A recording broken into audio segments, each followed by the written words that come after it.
Boa noite a todos, a paz do Senhor Jesus. Queridos, pode se assentar. Aproveita e abre a Bíblia comigo em Gênesis capítulo 25, verso 19, enquanto você acha e confere o texto. Eu quero aproveitar primeiramente para me desculpar. Cheguei um pouco atrasado porque vim direto do trabalho e você sabe como é São Paulo. E aí acabei atrasando um pouco, mas graças a Deus deu tudo certo. Agradecer a cada um que veio. E muito bom rever o Gabi que veio aqui, amigão da gente. E bom saber, né, que a gente vai usar ele. Ferramentas. Queridos, Gênesis capítulo de número 25, verso 19. Quantos acharam? Diz amém.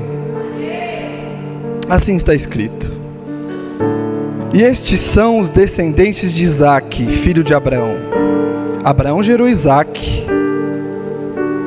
Era Isaque da idade de 40 anos. Quantos anos?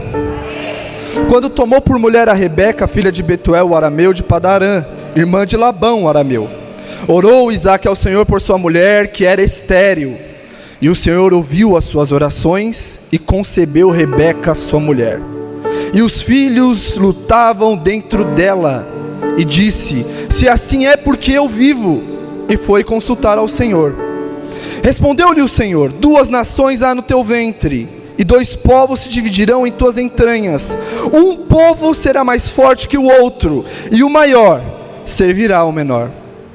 Cumprindo-se os dias para dar à luz, eis que havia gêmeos em seu ventre. Saiu o primeiro ruivo, e era todo peludo como uma peliça, e chamaram-lhe Esaú.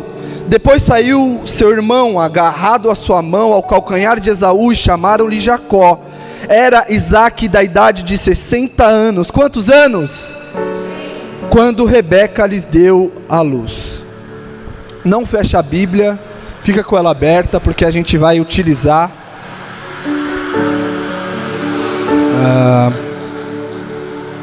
volta um pouquinho as páginas e vai para Gênesis 12. Eu vou aproveitar que eu tenho um pouquinho de tempo, eu quero trabalhar o texto com vocês. Mas dessa vez eu não vou ir de maneira verso a verso, por causa que eu sei que não vai dar certo. Mas Gênesis capítulo de número 12, verso 1, é a épica saída de Abraão.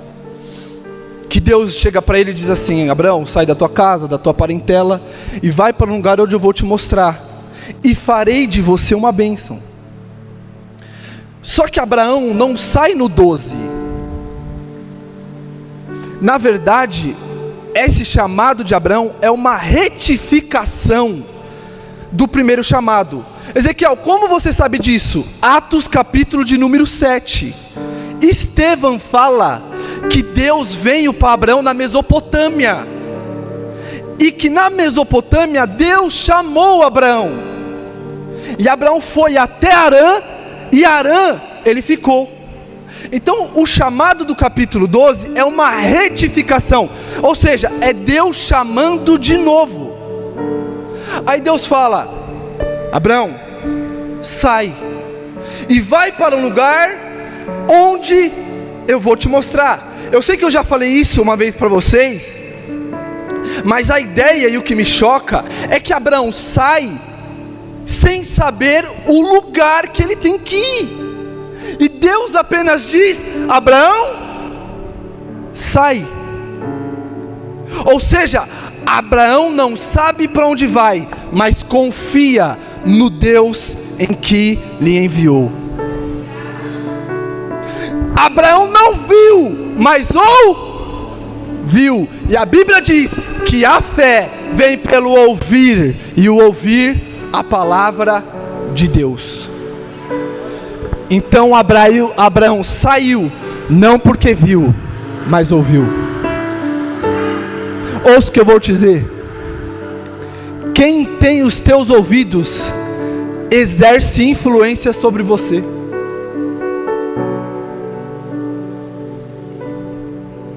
Você é um resultado daquilo em que você ouve. A pergunta é: quem estamos ouvindo? Porque aquilo em que estamos ouvindo está nos guiando. Então Abraão sai porque ouviu. E aí a estrutura textual me choca. Por quê? Porque a partir do momento que ele sai, na primeira terra em que ele pisa, o texto diz que ele erige um altar. E por que me choca? Porque Abraão chega com uma comitiva. Abraão não saiu só com a sua mulher. Abraão era um nômade. Abraão saiu com uma comitiva. Abraão era responsável por muitos. Então Abraão também era um líder. Abraão também era uma referência. E sabe o que ele faz? Quando ele chega na cidade, ele não diz: vamos conhecer os locais da cidade, vamos conhecer onde a gente pode morar, vamos ver onde tem comida. Abraão, quando chega no primeiro lugar, ele levanta um altar. Aí, o verso de número 7 diz que ele edificou um altar. Só que logo depois que ele sai da cidade, ele vai para outra. E lá em Betel, no verso 8 do capítulo 12, o texto diz assim, ó: passou dali para o monte do oriente de Betel, montou a sua tenda, tendo Betel ao ocidente de Ai ao oriente, e edificou ali um altar ao Senhor, que invocou o nome. Por que estrutura textual? Porque o texto está mostrando para nós uma estrutura. E qual é a estrutura da vida de Abraão? Abraão é um homem de altares.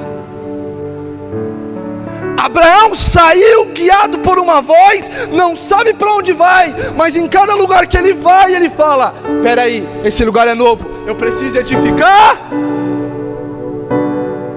Ezequiel, o que altar fala?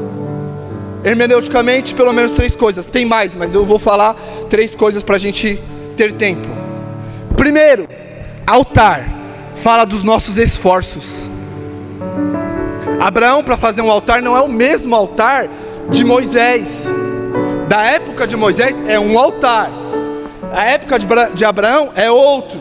Então Abraão, para fazer um altar, ele precisa se esforçar, porque ele precisa achar pedras.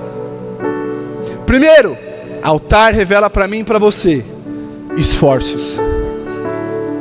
Segundo, o altar revela as nossas atitudes. Nós precisamos ter atitudes para criar altares. Por quê? Porque estamos falando de Abraão, que vivia numa época em que o mundo era politeísta. Cada um vivia segundo o seu Deus. Então existiam muitos altares em muitos lugares. E Abraão tinha uma atitude: qual? Eu vou criar um altar aqui para o Deus de Israel. Terceiro, altar fala de esforço, atitude. E terceiro, altar fala de refletirmos o Deus para o mundo. Por quê? Porque quando ele cria um altar numa cidade nova, as pessoas daquela cidade dizem: quem é aquele Deus e quem o serve? Abraão está dizendo para cada lugar que ele pisa: eu sou filho do Deus Altíssimo. E aí, o que ele vai fazer quando ele cria altar? Segundo, ele precisa realizar um sacrifício fala. Primeiro, sacrifício fala de adoração. Ezequiel, por quê? Porque ele está dizendo assim para Deus: eu tenho que dar, não um corban, não um cordeiro qualquer, mas o melhor cordeiro, porque eu estou dizendo: você é o meu Deus, e isso que eu estou te dando é pouco. Primeiro, adoração. Segundo, valor. Terceiro, ele precisa entregar o sacrifício vivo, porque no altar em que ele mata. Ezequiel, por quê? Relacionamento. Por que ele não pode dar um bezerro que morreu, ou um corban morto? Porque aí não fala de sacrifício, aí não fala de relacionamento, aí não fala de esforço, aí não fala de atitude. Porque é muito fácil dar para nós o que não pesa. mas é muito difícil a gente dar o que está vivo dentro de nós. Então ele precisa pegar o cordeiro vivo e no altar sacrifica. Ele está dizendo para Deus: eu não estou preocupado com o valor, porque cada valor que eu mato para te adorar é um valor que eu morro, que morre aqui dentro. Cada sacrifício que você faz em nome de Deus é algo que morre na sua carne, em você. Aí Abraão é esse homem que ele vai passando nos lugares e vai deixando uma marca. E a marca não é a marca de Abraão, a marca é do Deus de Abraão. Como eu sei disso? Capítulo 14 vai dizer que quando ele chega no Melquisedeque, o Melquisedeque diz para ele: tu és um hebreu, filho do Deus Altíssimo. E sabe o que é hebreu? A palavra hebraica hebreu significa da além do rio. Ou seja, Abraão era conhecido nos nômades como da além, lá vai o homem que veio da além do rio. Ezequiel, por que da além do rio? É uma figura de linguagem, é como se fosse nos dias atuais uma pessoa que a gente não conhece de onde ele veio, nem para onde ele vai, e a gente dissesse assim: ó, tem um andarilho ali na porta, ele está só de pá. A marca, e eu gosto disso, a marca de Abraão nos lugares que ele passa é: lá vai o homem que está só de pá. Essa é a marca da igreja. A igreja não está aqui para fazer casa e para fazer morada. A igreja está de passagem, porque a nossa morada é o céu. Nós não estamos aqui para fazer lugares aqui, mas para levarmos o máximo de pessoas com a gente. Por que, Ezequiel? Porque a nossa morada é o céu. Aqui nós estamos.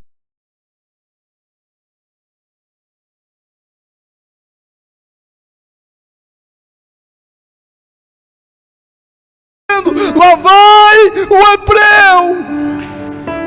Qual é o nome? Não sei. A única coisa que eu sei é que ele é o filho do Deus Altíssimo.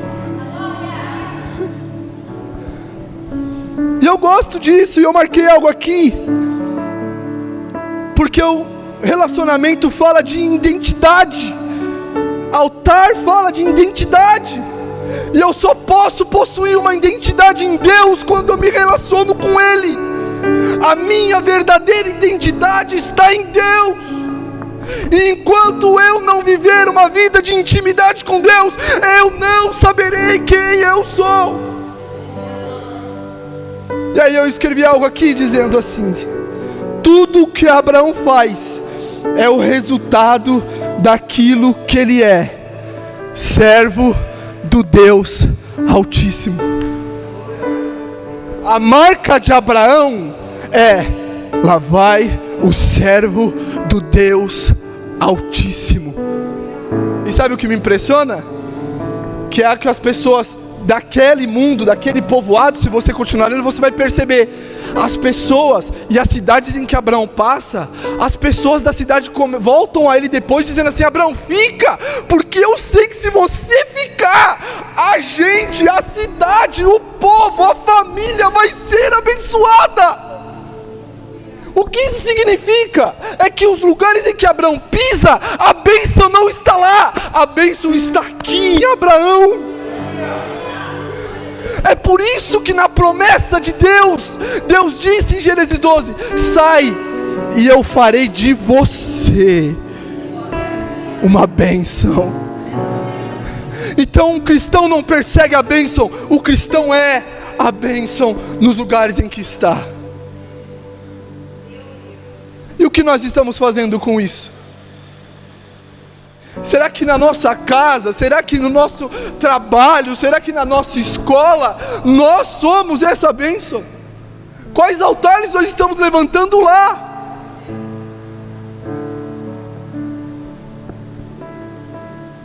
O texto diz,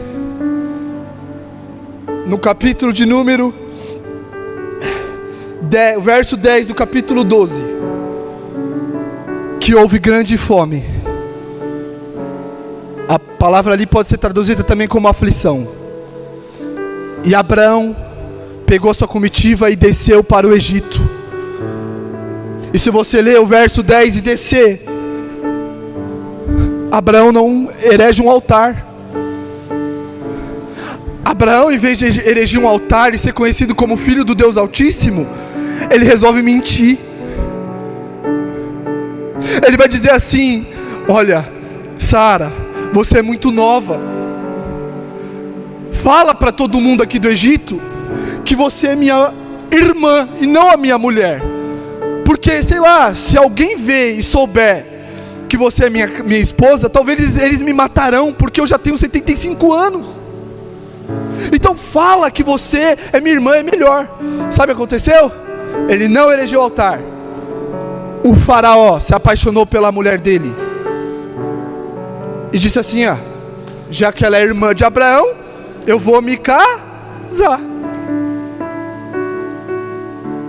E sabe o que é pior? Os lugares em que nós não levantamos altares pode ser os mesmos lugares que os nossos filhos e os filhos dos nossos filhos vão ficar presos lá. Abraão não levantou altar no Egito. Ninguém conhecia ele como filho do Deus Altíssimo. E adivinha? 400 anos em que a família, a prole que veio de Abraão, passou escravo do Egito. Os lugares em que nós falhamos em erigir altar pode ser os lugares em que os nossos filhos podem tropeçar. Aí Deus tem que intervir. Aí Deus diz assim, em sonho para o faraó: ei, se você tocar nessa mulher, você morre.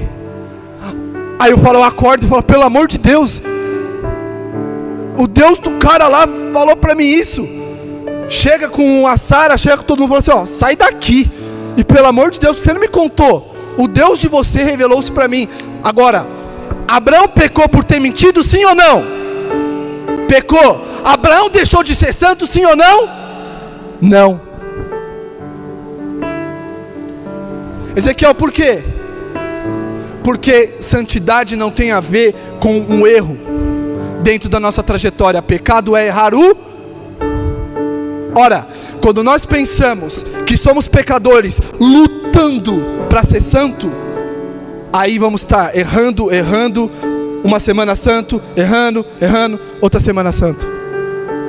Mas a ideia do evangelho é: somos santos, lutando contra o pecado. Uma vez que nós entendemos que Jesus Cristo morreu por nós e redimiu os nossos pecados, a partir daí nos tornamos santos. Não pecadores lutando para ser santo, mas santos lutando contra o pecado. É por isso que, se você ver as cartas paulinas, Paulo vai dizer aos santos da igreja de Coríntio, aos santos da igreja de Galácia, aos santos da igreja em Roma. Mas eles não tinham problema? Tinha. Mas por que santos? Porque santidade tem a ver com comunhão. Comunhão tem a ver com continuidade. Continuidade tem a ver com caminho. E no caminho nós podemos errar. Nós vamos errar, somos humanos. Mas a questão é que no meio da trajetória, o Deus que está lá no céu conhece o nosso coração e nos redime, e nos ajuda, e vem ao nosso encontro, mesmo não merecendo. E é o que acontece com Abraão. Aí, quando ele sai, olha a estrutura textual. E eu gosto disso, porque no Egito não tem altar. Ele saiu do Egito.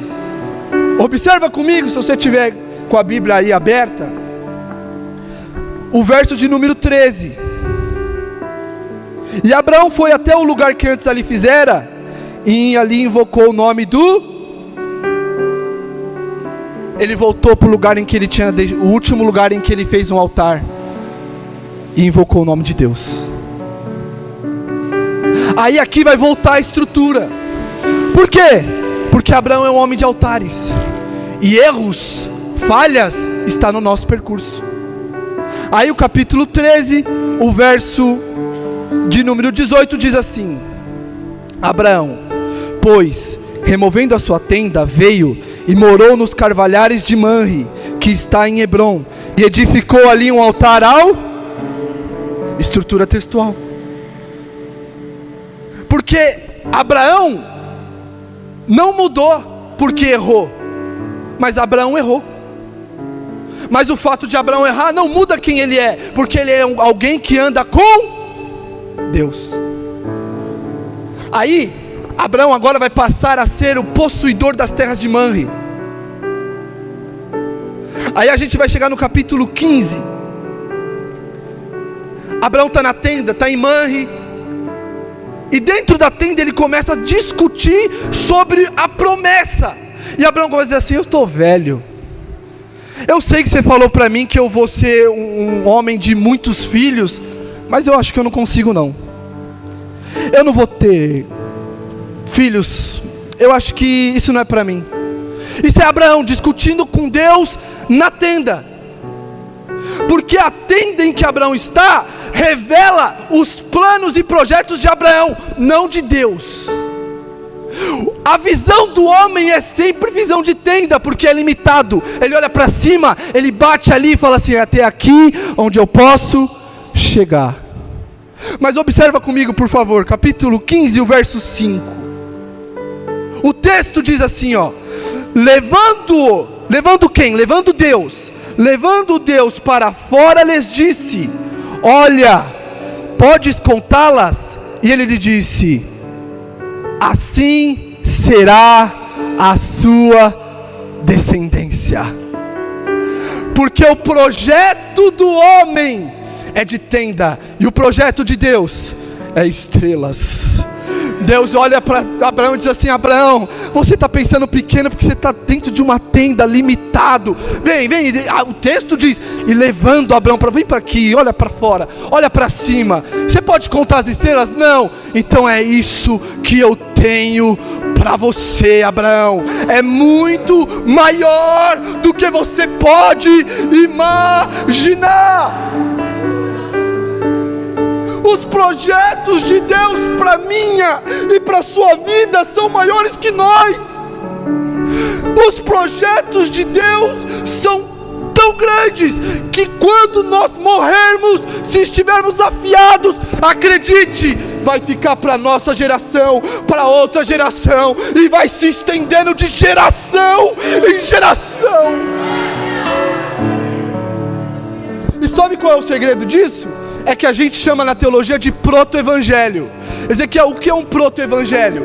Proto em latim, primeiro. Evangelho, boa nova. O que é um proto-evangelho? É o evangelho sendo anunciado no antigo. Agora prova. Ora, estou falando que isso é um evangelho. Essa ideia não é minha. Irineu de Lyon, século 4 a.C., ele que inventou isso. E aí a gente foi... O que ele fala? O primeiro proto-evangelho, segundo Irineu de Lyon, ele fala que está em Gênesis capítulo 3, verso 15. O famoso texto. Qual é o texto? Que Deus diz assim, Deus falando com a serpente e com a mulher: ó, serpente, eu colocarei inimizade entre ti e a mulher.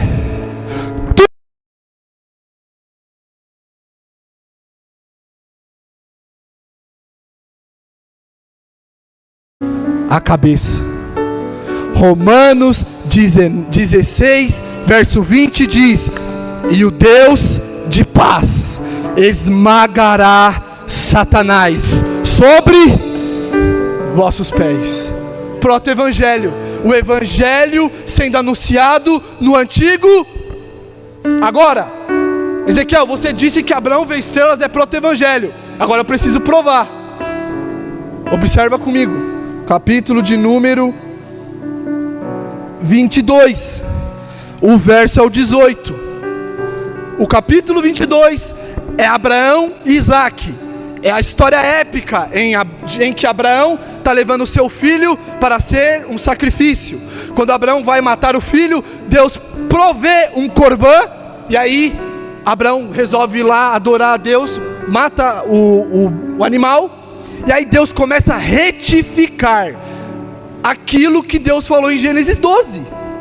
Só que observa comigo, eu quero ler com você o verso 18, mas eu vou ler com você o 17 a efeito de contexto. Olha Deus falando para Abraão: certamente te abençoarei e multiplicarei tua descendência como as estrelas do céu. Observa: como a areia que está na orla do mar, a tua descendência possuirá as portas dos seus inimigos. Olha o verso 18: em tua semente serão benditas todas as nações da terra, porquanto ouvistes a minha voz. É Jesus, é Deus anunciando o evangelho para Abraão no Antigo Testamento, porque ele está dizendo assim: está vendo essas estrelas? Não é só da sua prole, vai ser de um povo que vai ser remido e lavado pelo sangue de Cristo. E a partir do momento que esse povo aceitar a Jesus, eles farão parte da sua família, Abraão. Ezequiel, me prova mais, vai mais fundo, por favor. Gálatas capítulo 3, verso 8.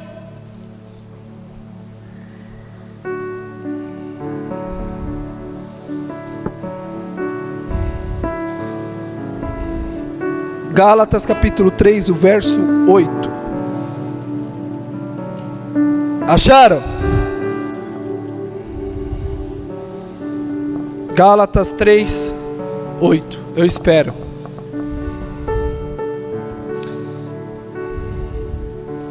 Acharam sim ou não?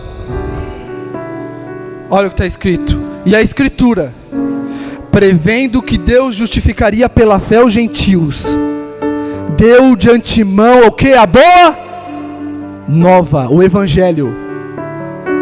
Deu de antemão o evangelho a Abraão, dizendo: todas as nações serão benditas em ti. Proto-evangelho. Ah, Ezequiel, não tem evangelho no Antigo Testamento. Está aqui. Deus revela para Abraão 5.000 anos atrás. Por quê? Porque Abraão é um homem que ouviu a voz. E aquele que você der mais ouvidos, ali estará a sua vida. Ali estará o reflexo de quem você é. Quem estamos ouvindo? Aí você conhece a história. Ele tem Ismael, ele tem Isaac, Sara morre. E aí chegamos no texto de Gênesis 25. Eu não vou explanar por causa do tempo, mas eu vou tirar algumas lições, eu vou trabalhar de maneira didática.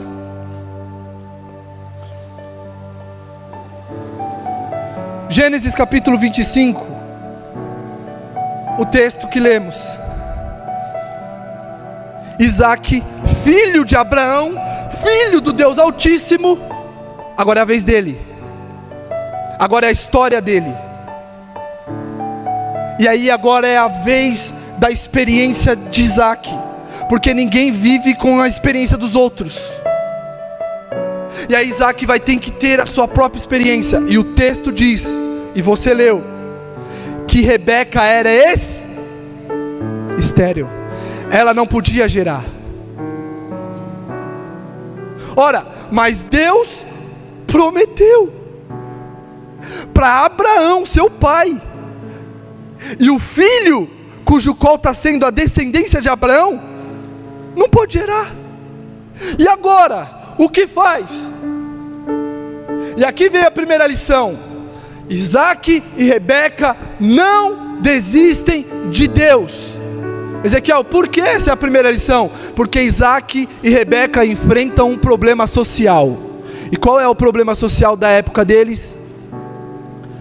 O povo deles, em que Isaac e Rebeca estão inseridos, são povos politeístas. Eles adoram vários deuses. E se tem uma coisa que eles acreditam é que se existe uma pessoa estéril, essa pessoa foi amaldiçoada pelo seu Deus.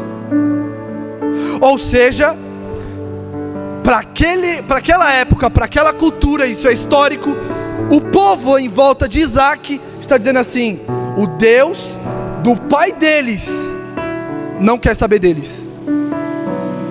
O Deus do pai deles amaldiçoou ela.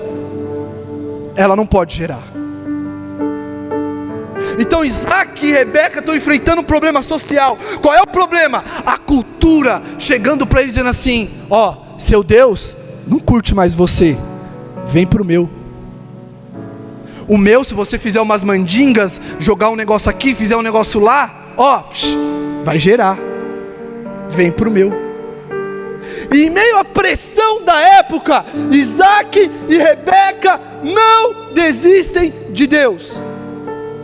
Em 1844, um homem chamado Friedrich Nietzsche, filho de pais luteranos, estudou teologia, quase se tornou pastor, quase.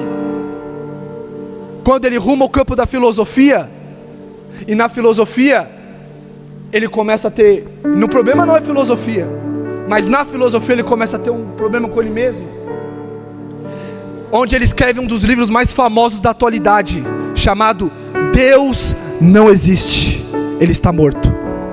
Friedrich Nietzsche ia para as praças da Itália e da Polônia, dizia assim: aonde está Deus? Ele não existe, Ele não nos responde. O tempo passou e descobriram que Friedrich Nietzsche tinha um problema de demência. E aos poucos, Friedrich Nietzsche foi tendo um problema de demência progressiva e foi perdendo a sua memória, ficando demente, tendo que ser cuidado pela sua irmã e pela sua mãe. Morreu porque não acreditou em Deus. Mas a Bíblia fala de um homem chamado Jó, que o texto diz que Jó tinha tudo. E aí Satanás chegou um dia na reunião dos céus e disse assim: oh Deus, o Jó ali só te adora porque tem tudo, deixa eu tocar nele, você vai ver se vai te adorar. Aí Deus falou: vai lá.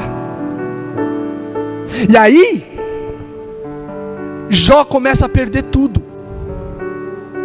E é engraçado que é o diabo quem está tirando. É o texto que diz que veio um vento, uma tempestade e matou todos os animais. E chegou um cara e disse assim: ó, morreu todo o seu gado. É o texto que diz que um furacão destruiu a casa onde estão os filhos dele, e morreram todos. E chegou um criado e disse assim: ó, morreu todo mundo. É o diabo que está tirando. Mas sabe o que me impressiona? É que na agenda de Jó não tem diabo. Aí Jó olha e diz assim, o texto diz que ele rasga a roupa, desce poeira e diz assim: Deus deu, Deus tirou, louvado seja o nome do Senhor. E aí que é a complicação: adorar no meio de uma sociedade que está te pressionando, de um povo que está te apertando, dizendo: não, Deus não existe, isso não se faz, isso não precisa fazer, igreja para quê? Enquanto a sociedade pressiona, enquanto as pessoas pressionam, Jó continua adorando. A mulher de Jó chega em Jó e diz assim: abandona teu Deus e morre. Aí Jó fala para ela: tu falas como uma louca, até hoje ele não abençoa a gente, porque eu reclamaria se ele quiser fazer mal a mim. Sabe o que ele está dizendo? Na minha agenda não tem diabo, na minha agenda não é o devorador, porque eu sou filho do Deus Altíssimo. Se está acontecendo comigo é porque Ele quer, e a minha missão é adorar. Aí Zofar, Jó capítulo 10, começa a acusar Jó e diz assim: não é possível, Jó, você pecou, tem um pecado oculto, você não quer falar. Aí Jó começa a montar sua defesa a partir do 10, do 11. Aí já é o capítulo 13, verso 15. Jó diz algo que me impressiona. Ele diz assim: ainda que ele me mate, todavia eu esperarei nele. Sabe o que ele está dizendo? Que ainda que eu morra lá no céu, eu vou esperar no meu advogado. Haverá alguém que há de advogar a minha inocência. Jesus. E eu quero ver não desistir de Deus no meio da pressão, no meio de estar em um ambiente sem resposta, porque é quando nós não temos respostas que aí mostramos quem somos.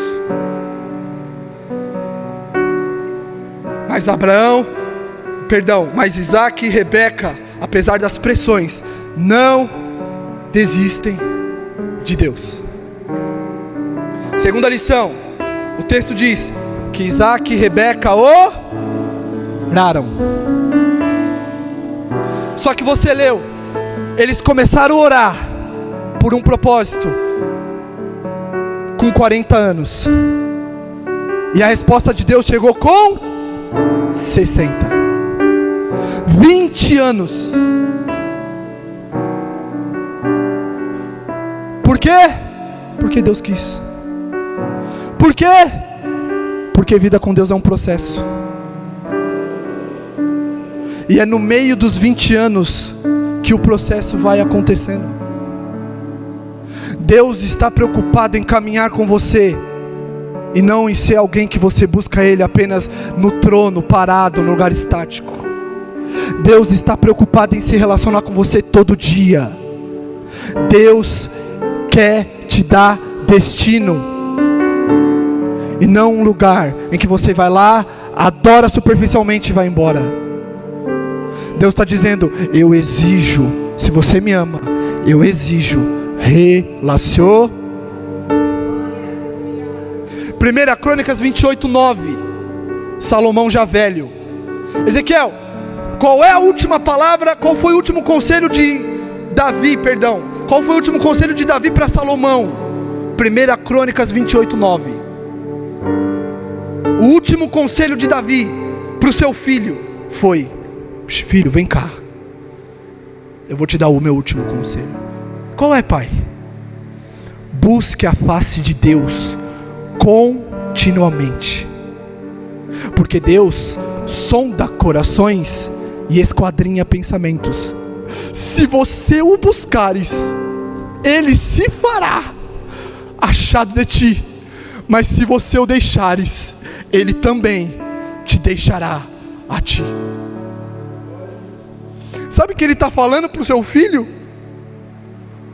Tenha relacionamento contínuo com Deus, porque o dia que você o deixar, não é que Ele vai se afastar, mas Ele te respeita, e Ele vai dizer assim: você não quer a minha presença, então eu fico aqui.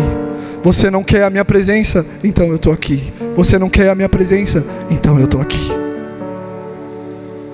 Vida de oração é uma vida em que eu estou continuamente buscando relacionamento.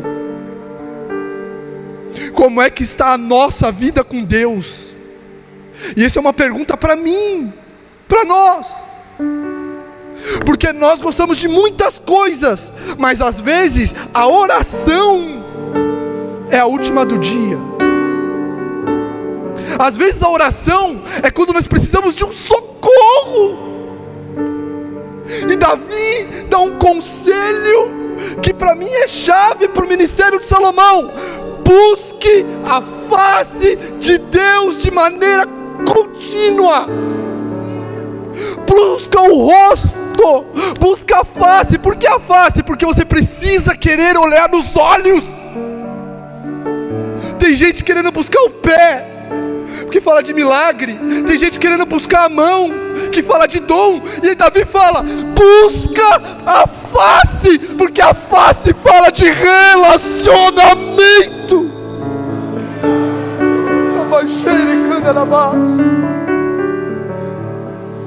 o conselho de Deus para nós? Qual é o conselho?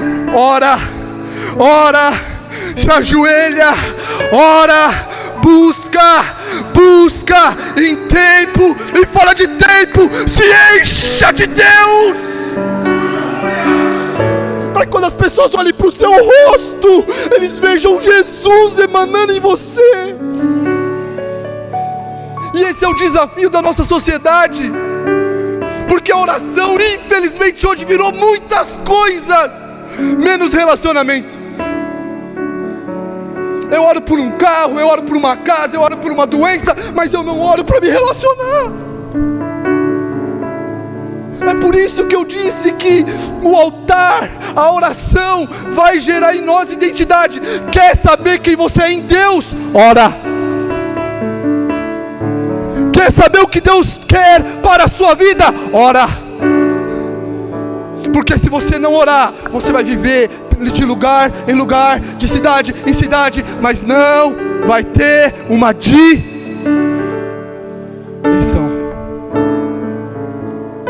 Terceira coisa, e eu encerro. Isaac e Rebeca não desistiram, não dos seus sonhos, não do sonho de Rebeca, não era nem do sonho de Abraão, não. Isaac e Rebeca não desistiram do projeto de Deus para Abraão e para eles. Porque se Isaac desiste de gerar, a promessa de Deus para Abraão morre. Se Isaac desiste de gerar, a história de Abraão morre com Isaac. Então Isaac não desiste, ele não tem um sonho, ele não quer um sonho, ele não planeja um sonho, ele já tem um destino, ele já tem uma trajetória, ele já sabe para onde vai. Ele diz assim: Deus disse para o meu pai que a partir de nós seríamos uma grande nação. A minha missão é continuar. Abra comigo, por favor, Êxodo 32, verso 10. Eu prometo que é o último texto que a gente vai ler. Êxodo 32, verso de número 10.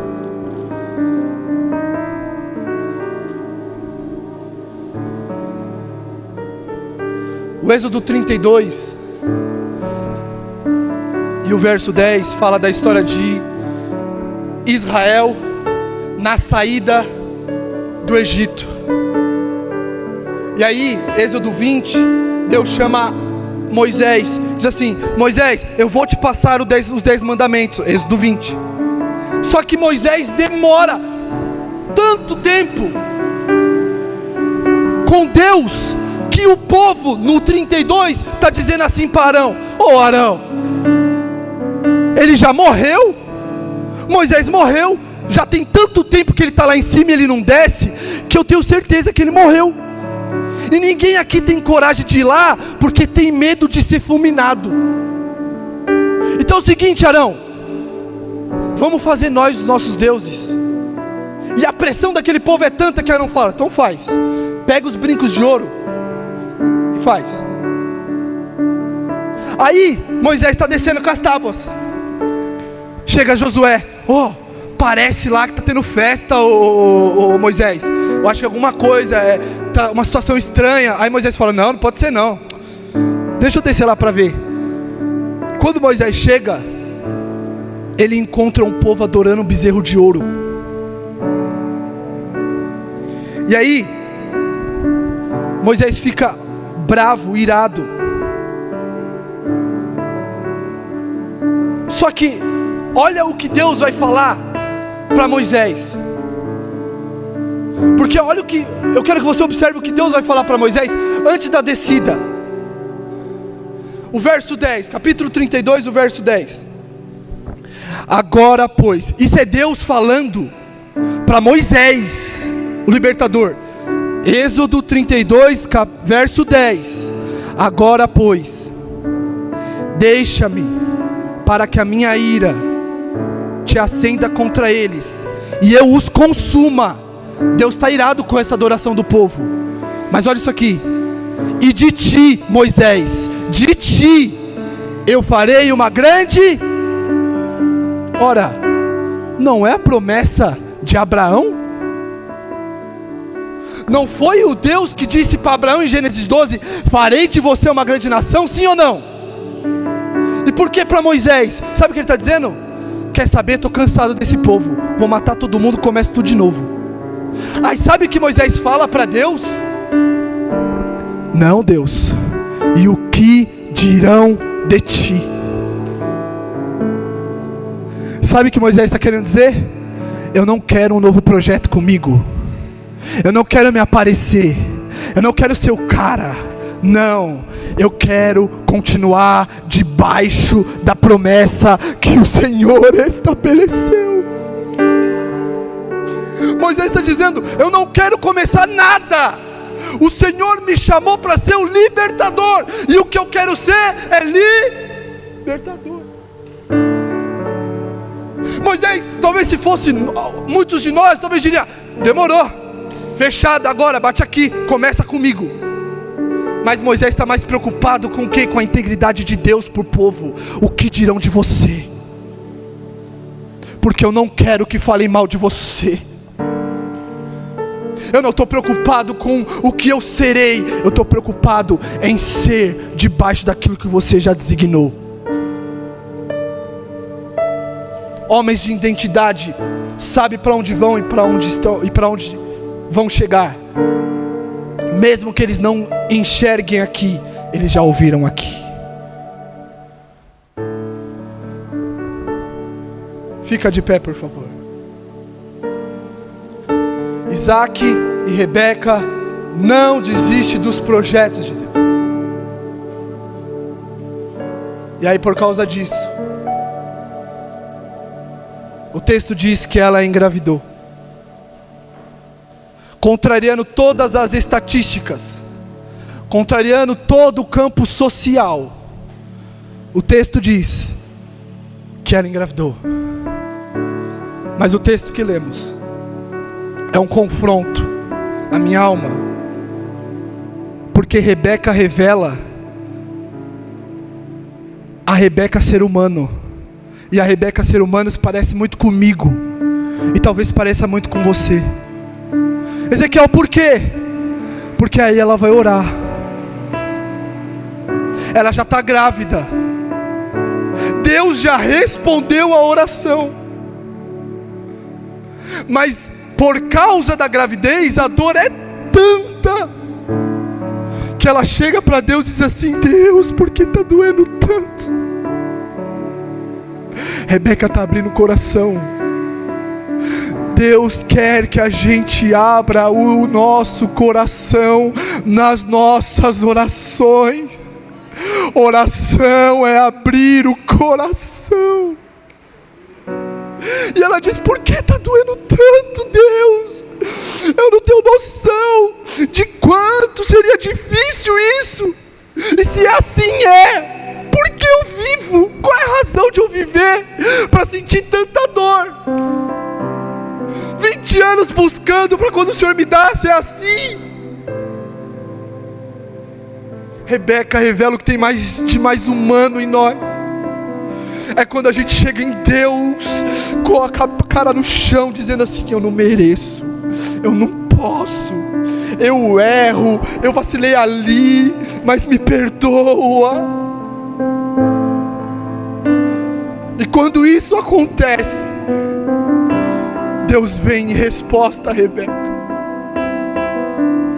E para acalmar a Rebeca, ela diz assim, sabe por quê? Está doendo muito? Porque não são 2 filhos, são 2 nações. O que Deus tem para gerar para você no campo individual não é para ficar para sua casa, não é para ficar para o seu bairro.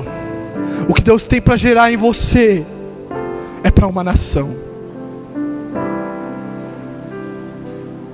Agora levanta a mão e eu vou profetizar isso para a igreja. O que Deus tem para gerar para esta igreja não é um projeto para um bairro, não é um projeto para uma faculdade, para uma escola, não. O que Deus tem para gerar na vida do Ministério Morada, sabe o que é? É para as nações, é para as nações, é para as nações. Se prepare para levar a palavra de Deus, não só num bairro, não só para uma casa, não só para o vizinho, mas para as nações. Tem gente aqui que Deus vai levar para longe, e você lá longe vai falar do nome do Senhor Jesus, e vidas serão alcançadas, porque você recebeu uma palavra que não é para você ficar aqui, mas é para as nações. Esta noite, essa sexta-feira, eu sei que não é fácil, eu sei que não foi fácil. Enfrentamos a luta diária do nosso trabalho, o trânsito, a loucura deste mundo, mas você veio aqui para receber essa palavra. Você veio aqui para receber essa palavra, e palavras são sementes. E se você crê, se prepare para gerar para as nações. Ezequiel, não é para que você, para o seu nome, não, é para o nome de Deus ser glorificado. Onde você passar, vão dizer: lá vai o filho do Deus Altíssimo, lá vai a filha do Deus Altíssimo, lá vai a comitiva do Deus Altíssimo. Porque estamos mais preocupados em trazer o nome de Deus do que com o nosso nome. Estamos mais preocupados em falar de Jesus e que as pessoas vejam Jesus em nós, do que com a nossa teologia, com a nossa habilidade. Não, nós queremos que o mundo veja Jesus na nossa face, porque um dia nós, na nossa vida de oração, o encontramos face a face.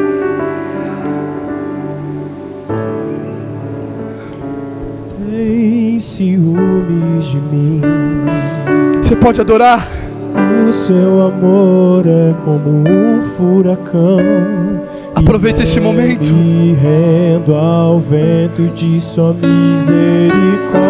É um momento de adoração, é um momento de expressão, é um momento de altar. Então de repente não vejo. Você pode fazer do seu jeito. As aflições, eu só Ezequiel, eu quero orar, ora. Ezequiel, eu quero cantar, canta. Você é livre para adorar o seu Deus. O seu Deus espera de você um relacionamento. A baixeira canta na mais. Ele me amou. Ele me ama. Aproveita para se encher. Aproveita para se encher. Porque quanto mais você enche, mais você derrama. E quanto mais você derrama, mais Jesus alcança. Ele me ama. Adora Ele do seu jeito, da sua maneira.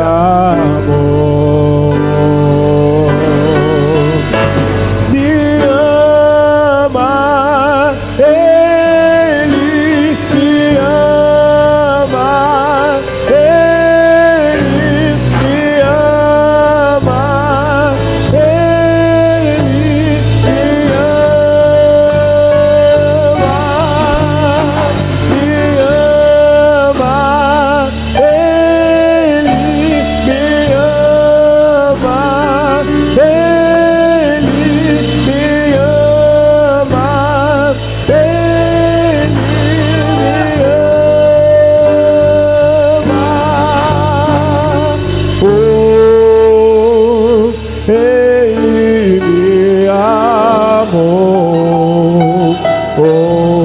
Ele me ama, Ele me amou.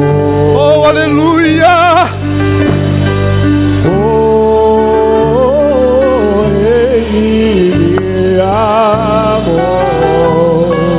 Oh,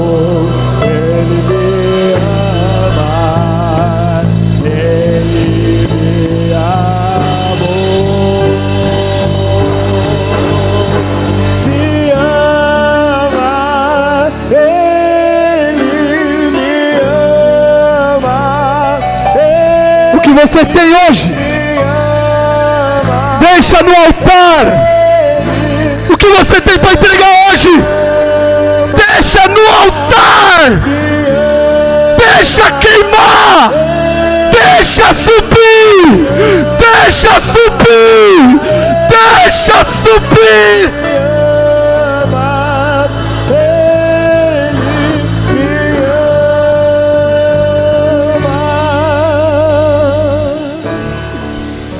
Aleluia! Rabaixeire candarabaixeire candarás.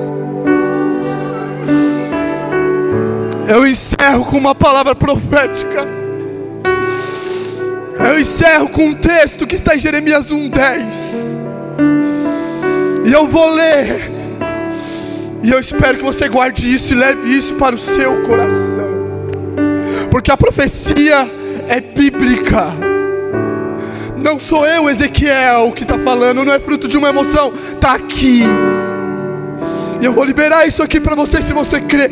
Guarda e semeia. Jeremias 1:10 está assim: vejo que te constituí neste dia sobre as nações e sobre os reinos, para arrancar e para destruir e para arruinar e para derrubar, e também para edificar e para plantar. Deus está dando sementes no coração de alguém para você plantar, derrubar ídolos, edificar novos altares. Se prepare para ser a diferença.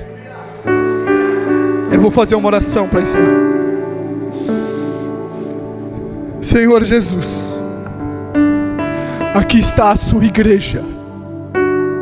Aqui está a sua igreja amada, que veio com o propósito de te servir, que veio com o propósito de relacionar, e o Senhor, pela sua bondade, nos trouxe uma palavra ao nosso coração, que nos encheu de esperança, que nos encheu de alento. Por isso, Senhor, eu peço a Ti, que o Senhor faça o nosso coração queimar de uma maneira tão grande por esses dias, a ponto de nós nos sentirmos incomodados, para que nós possamos pregar, arranjar um jeito, arranjar um meio de levantar altares nos lugares em que nós passarmos. Esse é o pedido da sua igreja. Nós queremos queimar, nós queremos nos encher de Ti, porque sabemos que se formos cheios de Ti, nos lugares em que formos, aonde nós formos e o que nós fizermos, nós seremos bênção. Eu agradeço a oportunidade em nome de Jesus.